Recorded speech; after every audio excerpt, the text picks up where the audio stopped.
Hello, thank you for tuning into the Natural Health Rising podcast.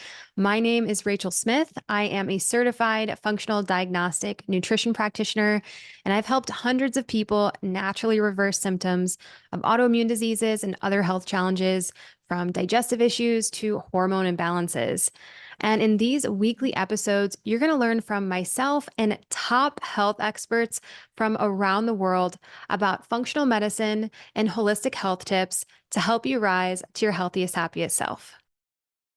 Welcome. Today's episode is going to be an interview that I'm actually repurposing from the Feel Better, Be Better podcast, which is hosted by Dinara Mukh.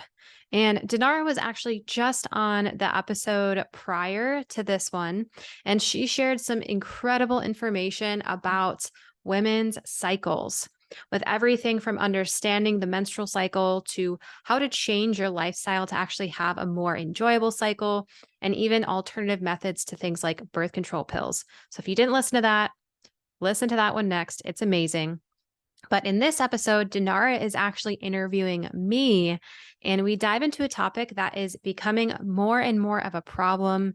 At least it seems to be that way with the amount of clients I've had coming in who have this problem, and this is mold illness and mold exposure.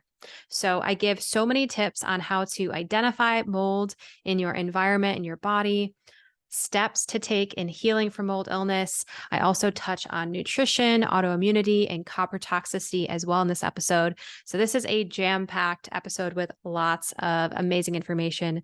So let's dive straight into the episode today, and I hope you enjoy it. Hello, and welcome to another episode of Feel Better, Be Better podcast. I am excited today because I have a guest, Rachel Smith, and we're going to talk about all things women's health, autoimmune disease, mold toxicity. You want to cuddle up, get comfortable, because I think you're going to take a lot out of this conversation. Welcome, Rachel. Thank you so much for having me on the show, Dinara. Yeah, I'm excited to have you. So one of the things that I'm always curious, because this is how women tend to get in this field, is I'm curious about your story. How, I know you've been in the field for about 7 years. How did it all begin? How did you end up what you're doing today? Walk us through a little bit through your journey. Sure. I'll try and keep it short. When I was younger, I always had health problems. Literally since the day I was born, I had lung issues, was hospitalized with pneumonia multiple times as a child, always had digestive issues, headache, lots of things going on. Nobody could ever figure it out as a kid. So I just figured that's how it is for me. And then when I was in high school, I developed athlete's asthma. That's what the doctor told me. And at some point, and I was an athlete, I did weightlifting, I did track and field as well, and Muay Thai and some other things. And it was challenging for me to work out because I couldn't breathe very well. And at a certain point, I took out dairy for some reason. I don't remember why I took out dairy, where I heard that from, but all of a sudden my athlete's asthma, quote unquote, went away. And so that was the first time I realized that nutrition had a connection to our health. And as I went through, started college, I thought I was eating pretty healthy. I was eating what I was taught as like a standard bodybuilding diet, oatmeal, rice, chicken, some other things as well. I still ate some standard American stuff in college for sure, fast food and all that. Yeah. But I thought I was doing pretty well, but I continued to get sicker and sicker and sicker at a very young age. And by the time I was, I think it was 21, around that age, I mean, my hair was falling out. I was falling asleep in the middle of my classes in college. I was having massive digestive issues, brain fog. It was so hard for me to make it through a day and have even just form sentences and have conversations. So I knew something was going on, but I had no clue. Continued going to doctor after doctor, different specialists, would put myself in the emergency room sometimes, and no one could ever tell me anything. And then when I was about 22, 23, I had really bad heart palpitations one night in the middle of the night, thought I was having a heart attack, got rushed to the emergency room, and the doctors demanded to do an exploratory heart surgery on me. Oh. And I was terrified. I said, okay, do it, I guess, if you think you need to look for something. Put me under, did this heart surgery to look for any kind of electrical issues. I woke up. They said they didn't find anything. And that was, I think, about $100,000 medical bill. Oh my God. So, yeah. So after that, that was my final straw with conventional medicine. And also in the background during those past few years, I was listening to tons of podcasts, started getting into podcasts, reading lots of books about health, and just trying to be my own doctor essentially because nobody was helping me. And so by the time they did that surgery, I kind of realized that I need to see a functional medicine practitioner, a holistic practitioner. Found somebody, they diagnosed me with Hashimoto's, which is an autoimmune disease of the thyroid, and figured out I had all sorts of other underlying health problems, gut infections, and I've lived in moldy apartments before, different things like that. And within a few months of just changing my diet alone, I was able to get rid of a ton of my symptoms and start reversing the Hashimoto's. And so that really started my journey of holistic health, functional medicine. And I thought it was so incredible that I actually pretty quickly quit my job in corporate America, went back to school to start studying, and then eventually became a functional medicine practitioner myself.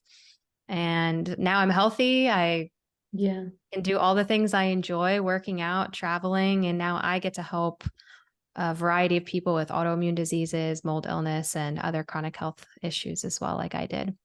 Oh my gosh. Obviously, people don't see us because we're on a podcast, but you look incredibly healthy. And everything you're telling me, it would be really hard to just imagine that this is what you went through. But that's amazing.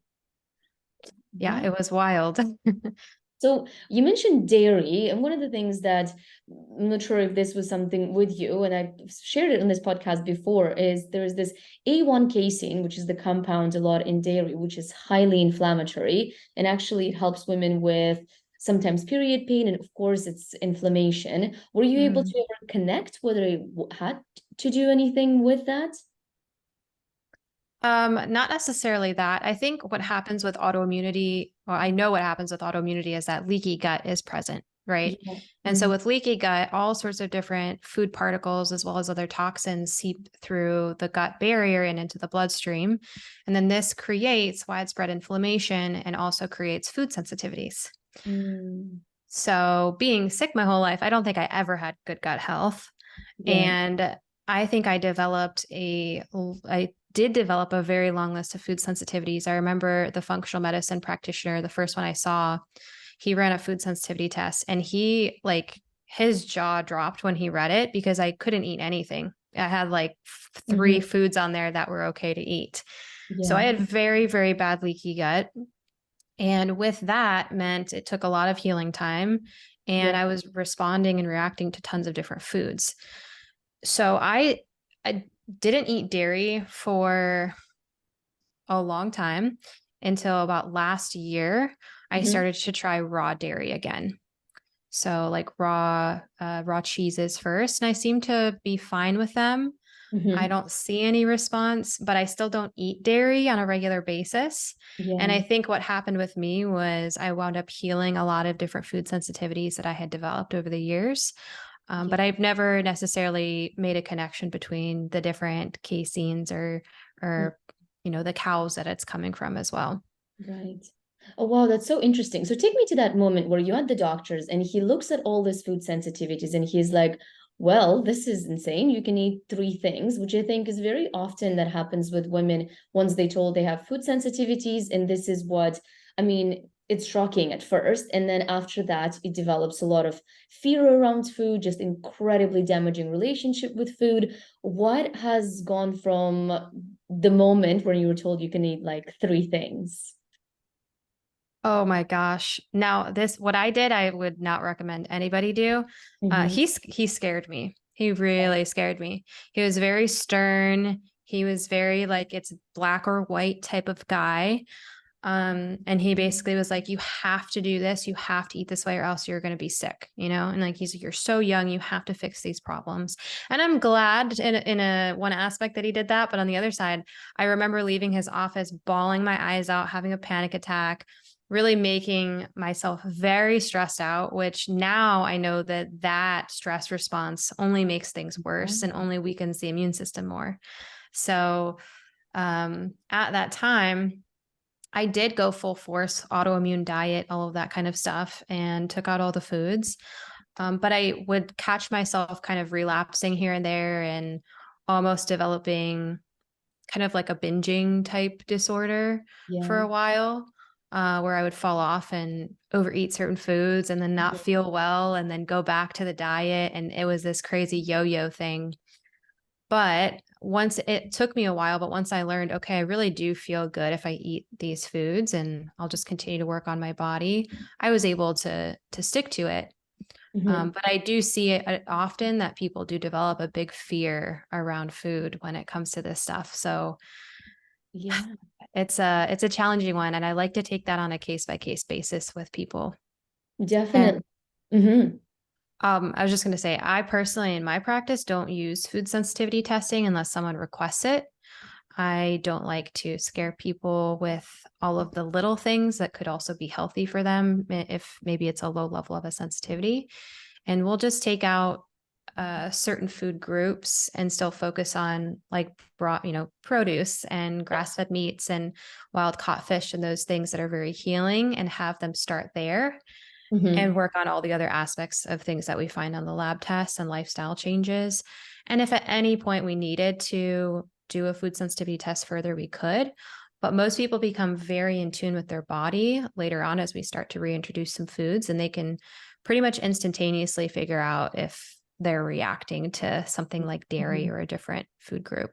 Yeah, and I think you bring up something super important when it comes to food sensitivity tests and getting these results is that stress. You're like, oh my gosh, now I can't do anything. And of course, leaky gut and just the way it reacts to stress and to cortisol and how it actually tends to exacerbate the condition when you're actually trying to fix things. So Mm-hmm. I'm curious, what did you do after that? Did you start to introduce food slowly? Did you stick to those three things?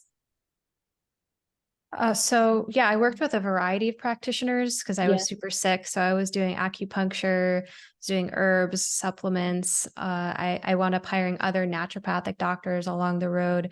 So I stuck to more of an autoimmune based diet for quite a while, um, maybe a year longer, and then eventually changed over to paleo. Okay. And so I still eat mostly paleo even to this day, but I can still go on vacation or, you know, we were talking before the show and I'm traveling right now. I'm in Spain and I was like, okay, well, I kind of want to try some of the things that are in Spain. And Yeah. if it's outside of the paleo diet, I can handle it now, but it's not a regular thing for me to do every single day. Yeah, no, it's definitely that definitely makes sense. And but as long as you found something that works and you actually have the large variety, so you actually give your gut that variety, then that's perfect. Then Yes, just experiment and find what works for you. Just really. absolutely. And so the latest statistic that I've seen is that 75% of people with autoimmune disease are women, and it is very prevalent among women, more so than among men. And I have some ideas as to why that could be happening, but can you, from your opinion, dealing with people that actually have autoimmune disease, why do you think it is so common when it comes to women or That's a autoimmune good disease among that's a women? good question. Um, there's probably something genetically, but I also think hormonally, Yeah. and our ability to, women handle stress very differently than men handle stress. I was just on a call with a client earlier talking about cycle syncing and how the hormones change and how a man is completely different than a woman. A man, has their testosterone, they have their 24-hour cycle, they're good to go, they can work hard every day and do the same thing. If a woman does that every single day and tries to act like a man, with work ethic and all of those things, but let's say she's in the luteal phase of her cycle where she needs to start to slow down more and look inward and relax a little bit more, you're going to overwork yourself, overdo it, overstress yourself. And with autoimmunity, there is a large emotional aspect, stress, trauma aspect that can trigger autoimmunity and really push someone into developing a disease. So I think that could definitely be a part of it, of like overdoing it on a regular basis. Yeah, no, definitely. And I love the fact that you brought in cycle syncing, because obviously it's a thing that I love talking about the most. It's just we don't operate on a 24-hour basis, and our sex hormones are so not taken in consideration when it really comes to actually treating the female body, that it's I wouldn't be surprised that that has partially something to do with it. And the response to stress, you're absolutely right, just how much it changes. Yeah, Yeah. I would be that's curious. Did you have something you wanted to add to that about women?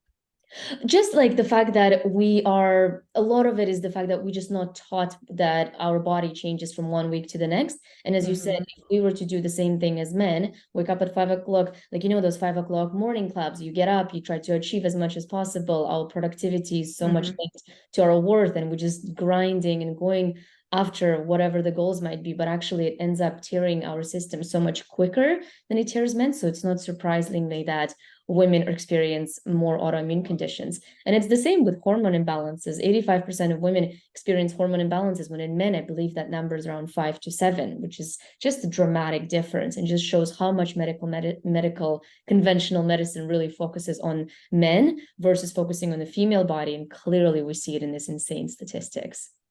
Just, Yeah, mm, absolutely. And I yeah. would say you could probably speak to this too, but I think every woman that I've talked to that works with me and I do the coaching on the cycle syncing part in your hormones, I Yeah. always ask, "Hey, do you know how your cycle works?" And I'll show them the picture.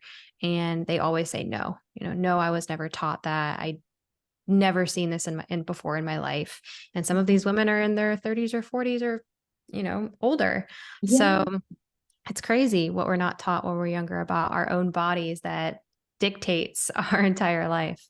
Yeah. And then there's part of not being taught about it. And then there is the consequence of it that we tend to struggle down the road, being like hair falling out, no energy. And we're like, what the heck is going on? It's like, you okay? Nothing is wrong with you. And you're like, I'm pretty sure there's something going on.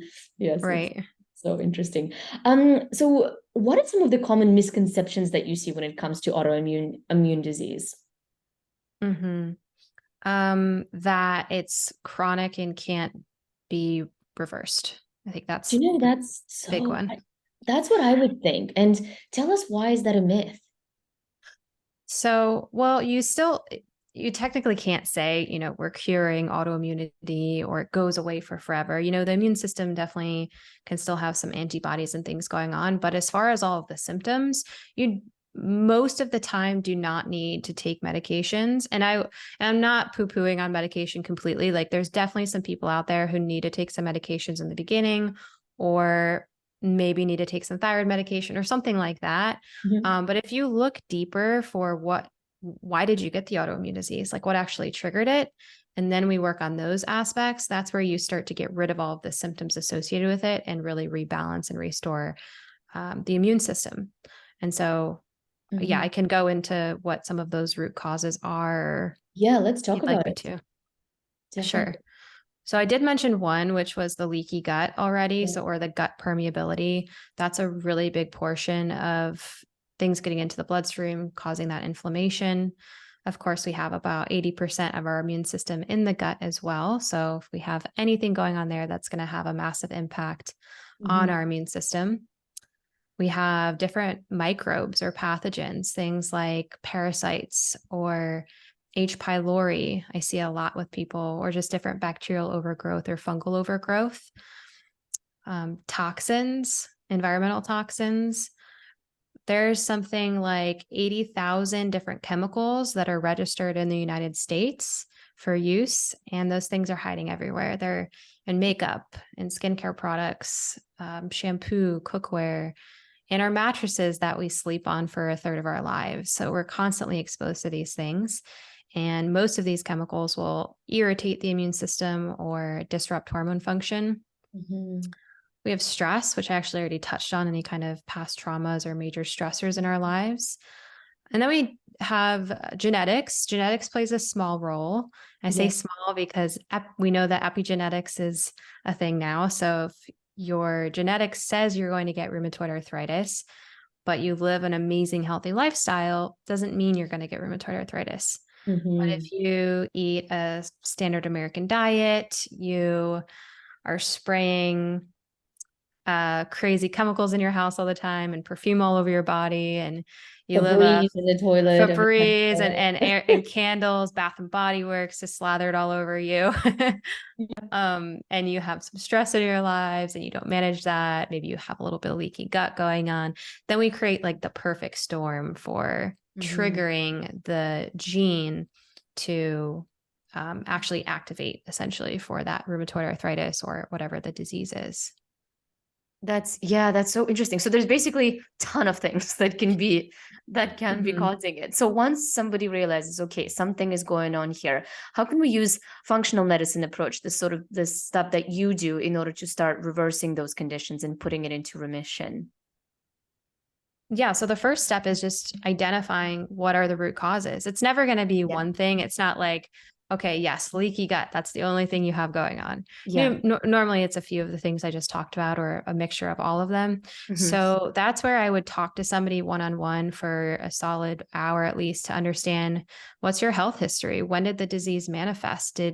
Did you go through some sort of stressful event where you started noticing the symptoms happening? Did you move into a new home that potentially has mold in it or something? Maybe we might get to talk about that today. Did your symptoms start to manifest then? So just trying to understand what types of tests do we need to run and what could be going on. And then I would move into choosing those tests, running those tests. So that could be something like looking at a GI map test to look at the gut and understanding what pathogens are there. What does your microbiome look like? Possibly a mycotoxin test to look for mold toxins in the body. Maybe a hair tissue mineral analysis test to look at minerals and some metals. So we'll start there, identify that. And then once we have the results, that's when we can create a custom plan using supplements to start to address the imbalances, but also using nutrition and lifestyle changes. So focusing on stress management, nervous system regulation, getting toxins out of the environment, focusing on sleep, all of the basic foundational things as well. Yeah, that totally makes sense. And when it comes to nutrition, I guess it would depend on the sensitivities, and what is your protocol with nutrition when it comes to food? Yeah, I like to take out major inflammatory things. So if it's somebody with an autoimmune disease, you definitely want to do an AIP diet, or a nutrition plan. I don't really love the word diet. It's just really taking out the things that could be causing harm and focusing on the things that are very nutritious and good for the body. So, and what is AIP diet for those that don't know? Yes, autoimmune paleo or autoimmune protocol. Can be referred to both of those. And there are plenty of studies showing that this can help put autoimmune diseases into remission. Also, this is what I used for myself in my past, and this is what I have seen hundreds of people use in my practice. And so that's going to be taking out things like grains, legumes, dairy, nuts and seeds, nightshades. So it's definitely an adjustment. It takes some people some time to get into that, but I would say within the first month, they realize how powerful it is. And we just use it as a tool. So it's not something I ever tell people to stay on forever. It's a tool while we work on the other findings on the lab tests and the other things going on in the life, because we want to reduce inflammation as much as possible. So if you're having an immune response to foods, if we can calm the immune system down, turn the dial down on it, it will speed up the healing process for the gut and the rest of the body, heal some of the food sensitivities, and then later on, we'll slowly reintroduce those and use the body as the test itself to identify if there's if there's a sensitivity.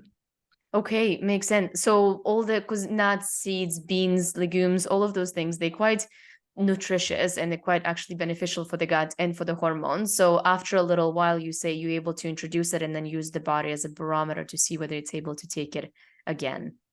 Correct. Okay. Okay. No, that definitely makes sense. And of course, one of the things that you mentioned, and I really want to talk about it more, is mold illness, and specific what is happening with mold. How do people know that they're experiencing mold issues?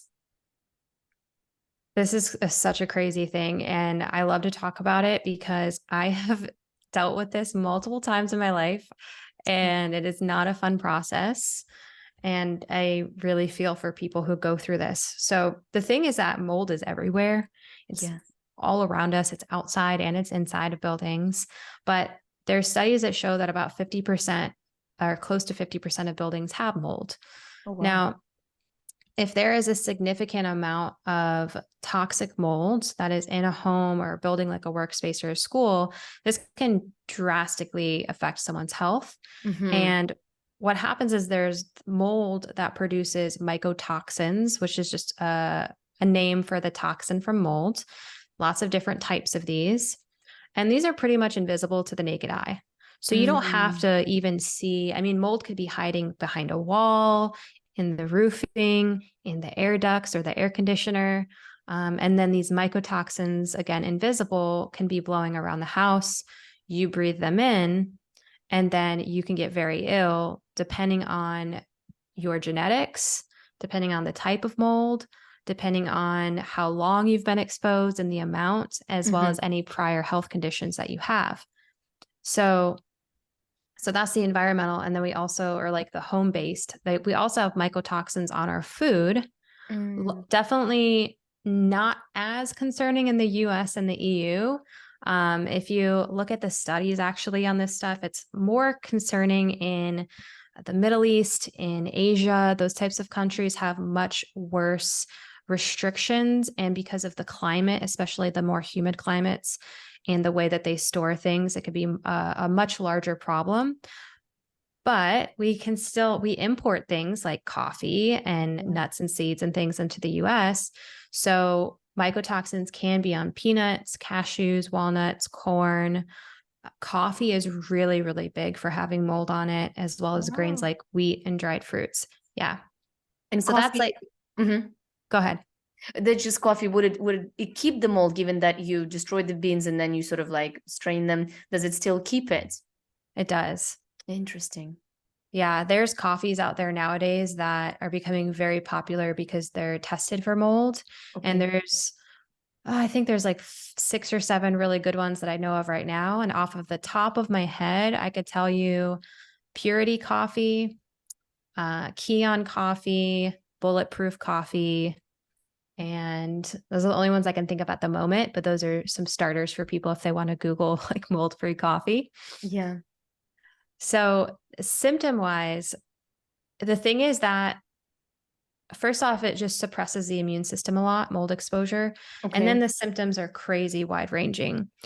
Very commonly, you can get headaches, chronic headaches, or allergies, any kinds of muscle aches, joint pain, skin issues, eczema, psoriasis, any kinds of weird rashes on the body, vertigo, mood issues, and then eventually this can trigger an autoimmune disease. Like I've seen this really big with people with lupus, Sjogren's specifically, fibromyalgia, and Hashimoto's are some of the bigger ones. Oh, wow. So obviously when I hear this, I'm like, let me open my air conditioning wide open and let me clean all the little holes and places. But is that realistic? Where do people look if they have that? Yeah. So very good question. If you want to know if you have mold in your home, the first thing is if you ever move into a place and you can trace back and think, okay, I had symptoms start when I started working at a new place, I started going to a different school, or I moved into a different home. But did your symptoms start there? That's a good thing to start to think about. Other things could be, is your indoor humidity over 50%, or do you live in like a really, really humid, wet area? Have you ever had water damage in your house that you didn't address within about 24 to 48 hours? Because mold can grow very quickly within, maybe it was a spill on the floor or something that, or a leak somewhere where the mold started to grow behind a wall. Do you have recurring leaks anywhere through your roof, your windows, anything like that? Do you have a musty smell anywhere in the home? That's a really big sign that there could be mold there. Of course, we have the visible mold, right? That would be the most obvious thing that someone's, oh, there's spots on the wall that I can see. Yeah. Those are things you want to think of for, should I have my home inspected? And if you're really concerned about mold illness or a really bad toxic overgrowth of mold. So if you're in that space, what you would want to do is hire an indoor environmental professional. You can definitely do the testing yourself. I don't recommend it because you just never know. Like it would be like a random person trying to order lab tests and then interpret them on themselves for their health, right? You don't really know how to interpret them and where quite you're looking. So I would advise people to hire a professional, and then an ERMI test is one of the gold standards for the type of testing that you want to do. And if for some reason someone couldn't afford the professional inspector and you just wanted to get the test and you did need to go that route, then the ERMI test, it's spelled ERMI, is what you could purchase and do on your own. Okay. Now you asked about yourself.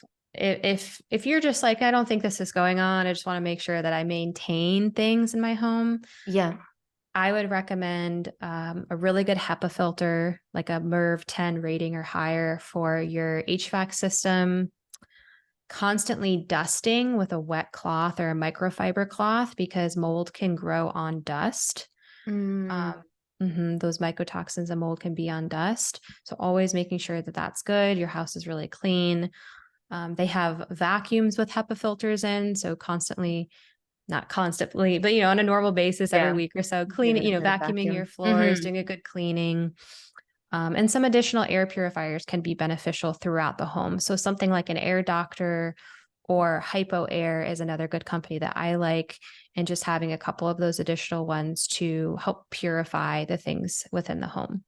And when it comes to purifying, is it better to use the purifiers or open the windows and sort of let the house air out, or it's sort of the combination of both? I think a combination of both, but it also depends on where do you live? Do you live next to a highway where there's a ton of pollution? And if you're opening your windows, are you going to get worse pollution into your home? Or do you live in a decent area, maybe a normal neighborhood where opening your windows are more beneficial? Because nowadays they do say that the air inside of the home is, I think, 3 times more, or quite more polluted than outdoors because of the paint, the furnishings in our home, all of that kind of stuff, the VOCs, the volatile organic compounds that slowly off gas from mattresses and furniture and those types of things. So if you're in a good place where you can open your windows, yes, trying to get those open throughout the week is a really, really good idea. But of course, depending where you live, and then basically that's correlation. And do you see mold quite often? Is it something that you face quite frequently? A lot. I don't know if it's one of those things that, because I post about it a lot and on my videos, I talk about the symptoms, so therefore I just attract all the people, or if it really is this crazy thing that so many people are dealing with, because sometimes it's those people who have gone to many doctors and they're like, they can't figure out what's wrong with me. And then I you just got to ask the right questions and look for the right symptoms and say, you know what, let's just try to run this mycotoxin test and see. And what do you know? Crazy. Able to see it. I had 2 men within the past couple months, both come to me with chronic pancreatitis caused by what I found was mold. The one guy had chronic pancreatitis for years. And once we started working on the mold, this is really crazy. He went to go get some sort of procedure for his pancreas that he had been getting over the years. And he didn't have to get it this time because he started to have improvements. And his doctor was like, how did you do that? Like, I don't understand how this is happening. But there's actually a lot of studies that show that fungus, even like candida, can migrate to the pancreas. And of course, that's going to cause inflammation and disruption in the functioning of the pancreas as well. Okay. That's crazy. And what would be the protocol for healing mold? Is it move out of the house, throw out all of your furniture and all of your clothes? Yeah. So there's multiple options.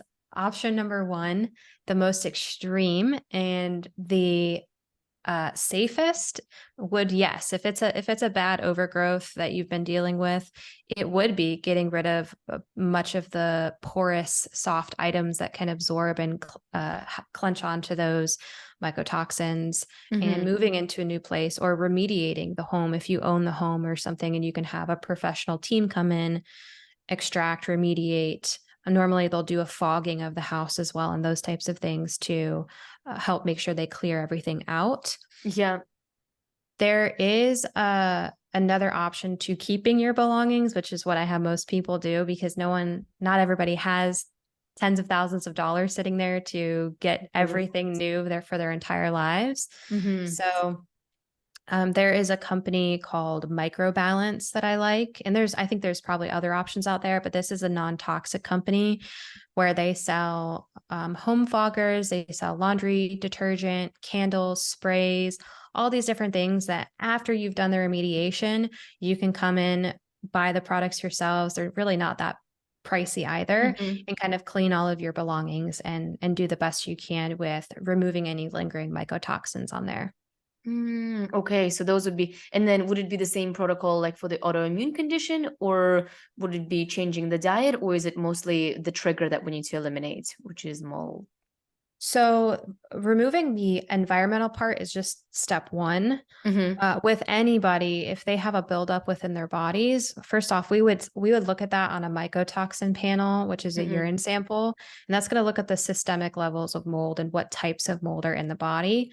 And then another test I like is called an organic acids test, which is also a urine sample, and this is going to look at the mold colonization specifically in the gut. So we can see two different things going on. And from there, it can take 6 months or longer to get rid of the mold from the body. And so this is going to be a wide variety of supplements. Think about things like glutathione and NAC and binders and different things that can help push and excrete those toxins from the body, as well as a variety of antioxidants and different things that can protect the cells and the tissues from the push of these toxins out. They're also going to be doing things like using the sauna to make sure that they're sweating the toxins out more quickly, moving the lymphatic system so that we're not getting a Herxheimer's reaction where people get really sick when they start to take supplements and kill things off in the body. So dry brushing and moving your body daily, hydrating, making sure you're pooping daily. Some of these basic things to make sure you're moving the toxins out. And then also definitely dietary changes, because the less inflammation in your body dietary wise, the easier the process is going to move, the better you're going to feel. Because mold can make people feel really, really crappy. And we just want to speed up that process with having people feel better. Yeah, as soon as possible. Okay, that's really interesting. That gives me food for thought, just because it is becoming so common, but yet I wasn't sure exactly as to the exact steps that needs to take. And I think this has really helped people to actually understand at least if this is what's happening. Yeah, if people want to learn more about this, and I wrote this recently because what I would see happen is people come to me, we start working together, and then, or, they even come to me for just a call to see what's going on. And then they find out that the mold is a thing and they want to go take care of that first. And they need a lot of help and support with all the things we just talked about and kind of what is the direction. So I recently did write a blog on this that outlines everything we talked about and then much, much more detail so that people can go access that. Amazing. And they can go to naturalhealthrising.com. I think it's /mold-101. Okay. Should be one of the newer blogs on there, Mold Illness 101, and they can read all of the steps on that. Yeah, look through it. No, that's amazing. And we'll definitely put that in the show notes so people can go and look at it. Because I think, as you said, 50% of homes are affected. That's a lot. And do you see that in the newer buildings as well, or is it mostly in older buildings? Yeah, it's actually both. Yeah. So a crazy story from a friend is they had built a brand new home and she got crazy sick within the first, I think, year or so of living there. Oh, wow. The roofer, whoever put on the roof, put on the whatever the protective paneling is, I guess, on the inside of the roof backwards, the lining. Okay. And, it rained a little bit. Some water got through the roof into the lining, and bam, that was it. That's all it took. Oh, wow. So you never really know. Yeah, that's crazy. And you can see how some people would get into the homes and they're like, it's just bad energy. But actually, no, it's just mold. Yeah, that's a good point. That's what's happening. So we talked about mold toxicity. There's another toxicity that I see quite often is the copper toxicity, and I see it Mm. often with IUD, specifically with copper IUD. Do you experience that, and what are the symptoms that you're seeing with copper toxicity if that happens? Oh gosh, that's a good question. So yeah, I like to look for this on hair tissue mineral analysis tests. It's a Okay. really good test to see copper toxicity or hidden copper toxicity. Mm-hmm. And symptom wise, copper is really well known for affecting the mood, mentally and emotionally, kind of maybe triggering more things like anxiety, bipolar, kind Wow. of like manic like episodes. So that would be symptom wise of what somebody could be experiencing with copper. Okay. And as far as, I guess, getting it through your body, you'll be doing the same binding supplements as the ones that you mentioned for mold. So it basically gets attached to it and gets rid of it, or would it be through food and nutrition? Okay, so uh, this is something that can be very dangerous to just try and get rid of on your own or Yeah. quickly because you could experience what's called copper dumping. Oh, And I actually I had a video on TikTok. Someone responded and said how they tried doing this on their own and they were taking large doses of zinc, which is an antagonist to copper. And they started getting tingling in their hands and neurological symptoms, and they felt absolutely terrible. So, what happens with copper is there's multiple antagonists or things yeah. that would balance it out, right? So, vitamin C is an antagonist, molybdenum, and zinc. Mm, So technically, you could use a variety of these. You could use the three of them together in a certain way or one of them, but you would not want to just start taking a ton of zinc or 1,000 milligrams of copper, or yeah. sorry, vitamin C or anything, because you could pull the copper too fast from the tissues because Mm, copper can build up inside of the tissues and hang on in those tissues for years in the liver, the brain, the female reproductive organs. So, it would just be kind of looking at analyzing on a one-on-one basis what somebody would need, working with mm, a professional for that, and then going very, very slow with detoxing and watching out for any symptoms that could be a sign that we're moving too quickly. And in the beginning, maybe somebody does just use nutrition, higher vitamin C based foods higher in zinc, and also looking for where is the copper coming in the environment. Is it from an IUD? Is it from copper pipes in a home and you've been drinking water for years from those copper pipes? yeah. I've even heard of it from imbalances in swimming pools. There could be copper in swimming pools as well.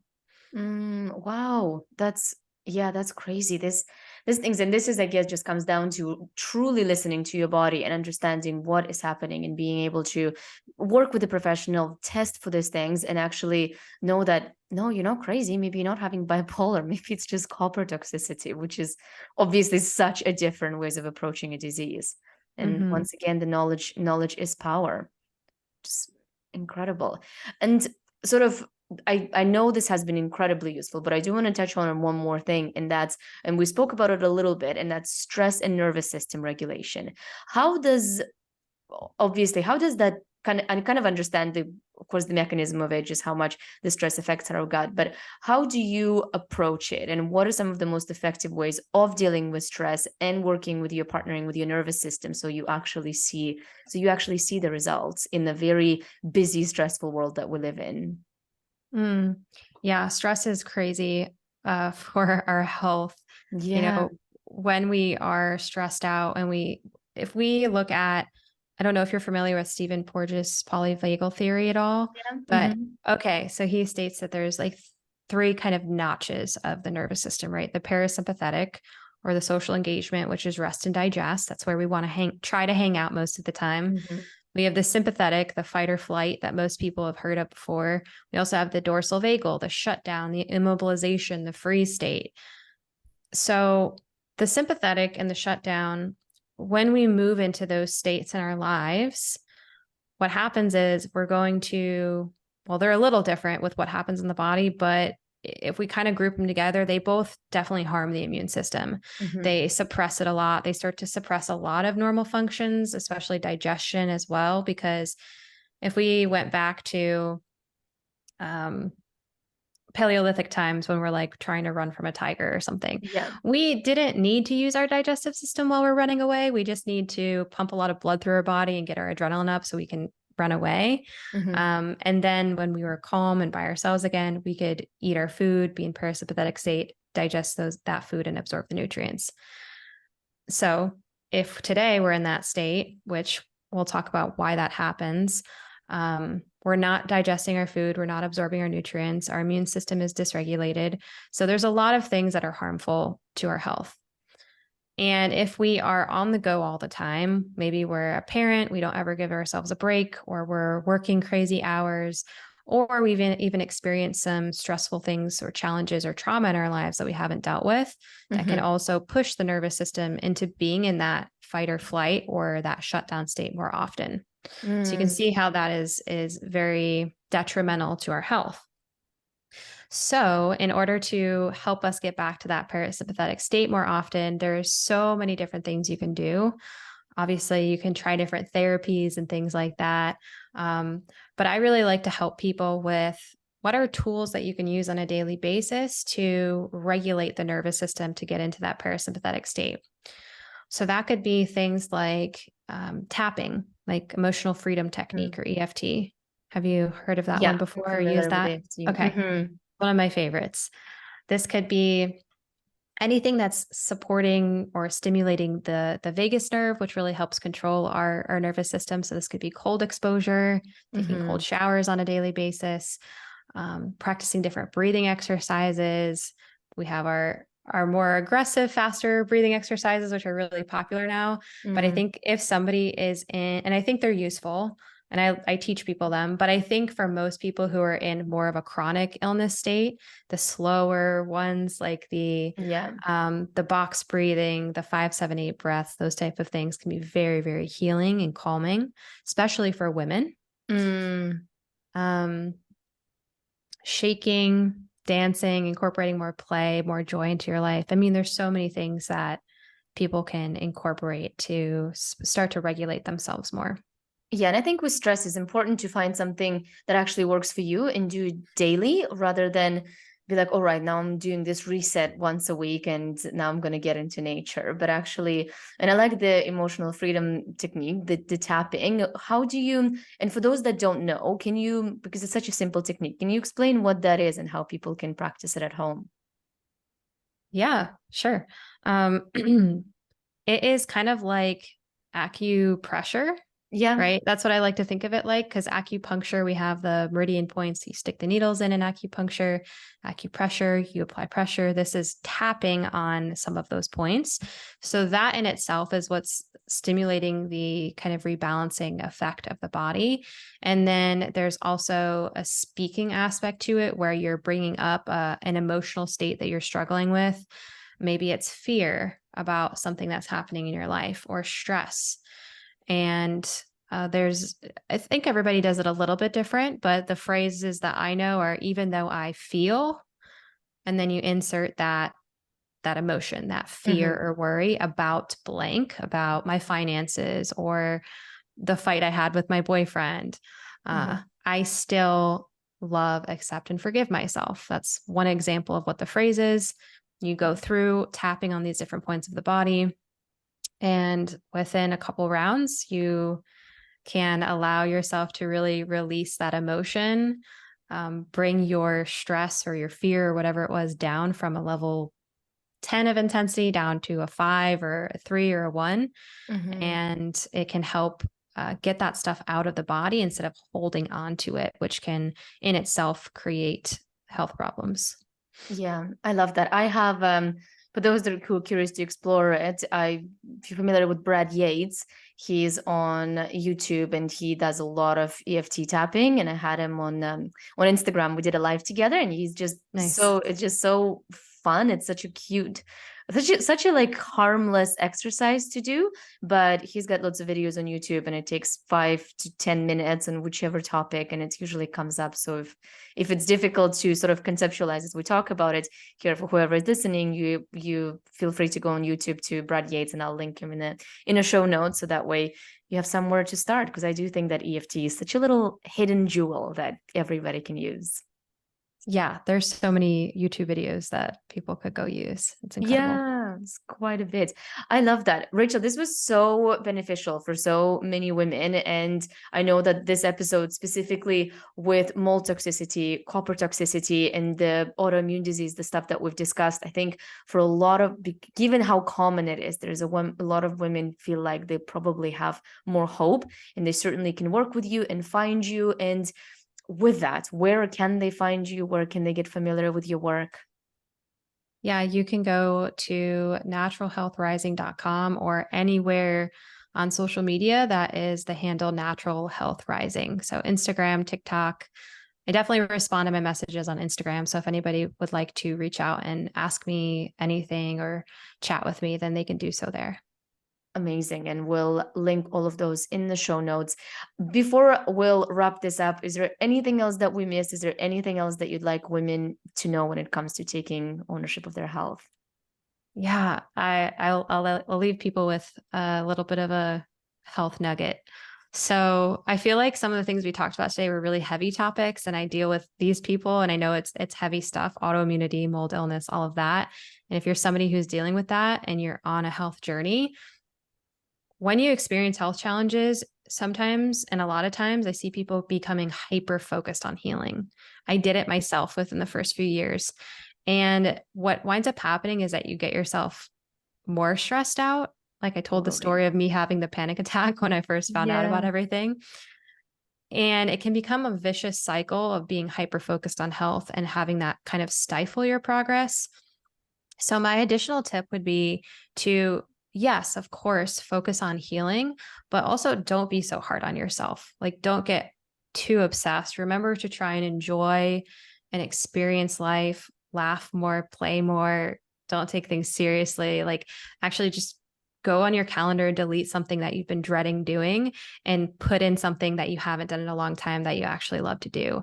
And just continue to bring more joy and play into your life. I love that little rebellious things. I'm like, I can't wait to delete all this stuff on my calendar. Yeah. Oh, that's amazing. Thank you so much for that nugget. I know it's useful, and I know that sometimes we need to take us out of our serious box and be like, yo, relax. Not here for that long. So just enjoy it. Enjoy your life as much as you can. Mm-hmm. Well, thank you once again so much for coming and chatting with me. I know this has been so useful, regardless of how heavy it was. And for those of you that it's been a lot of information, please listen to it again so you make sure you get everything out of this episode, and get in touch with Rachel should you have more questions. Thank you so much for having me on the show. Thank you. Thank you so much for watching this video. Don't forget to like this video and comment, letting me know what you enjoyed and what you want to see more of. Also, please subscribe and hit the notification bell so that you get alerts when new content is coming out and you don't miss any videos. And just a quick reminder that this information is for educational and entertainment purposes only. It is not intended to diagnose, treat, or cure any illness or medical condition. Please consult with a qualified healthcare professional before making any changes to your diet, exercise routine, supplements, or medical treatment. If you're looking for a functional medicine practitioner, please reach out to me. And thank you again for watching, and keep striving to become your healthiest, happiest self.